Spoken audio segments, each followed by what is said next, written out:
Bonjour à vous, bienvenue, c'est l'édition Nuit. Merci de nous suivre sur France Info et France 24. Voici les titres de votre journal. Le sommet de l'OTAN avec... Et cette conférence de presse d'Emmanuel Macron depuis Washington qui s'est terminée. Le président français d'abord longuement revenu sur le soutien de l'OTAN à l'Ukraine et notamment les annonces d'aide. La Russie ne doit pas gagner la guerre, a répété le président français. Ce n'était pas la bonne réponse d'Emmanuel Macron. Ce n'était pas la réponse à la question des journalistes sur la situation politique française. En tout cas, Mathieu Mabin, on est avec vous. Vous êtes à Washington. Cette stature internationale, elle a été assumée par Emmanuel Macron lors de cette prise de parole. Est-ce qu'elle est nouvelle? Est-ce qu'elle est étonnante?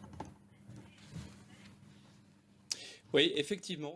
Merci Mathieu Mabin et on suivra bien sûr avec vous pendant la nuit cet exercice, cette conférence de presse de Joe Biden. Mais les appels ces dernières heures sont de plus en plus nombreux pour que le candidat à sa réélection se retire de la course.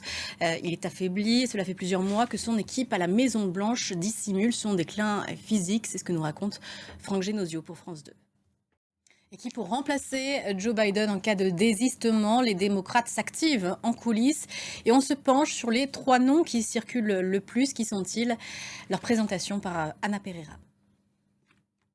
Dans le reste de l'actualité, 2 sportifs français accusés de viol en Argentine, Oscar Jégou et Hugo Oradou, ont été transférés ce jeudi à Mendoza. C'est là que les 2 rugbymen du 15 de France seront entendus par la justice. Là que les faits auraient été commis le week-end dernier. Voilà, c'est la fin de ce journal. Merci de l'avoir suivi, mais restez sur notre antenne. L'information internationale continue sur France Info et France 24.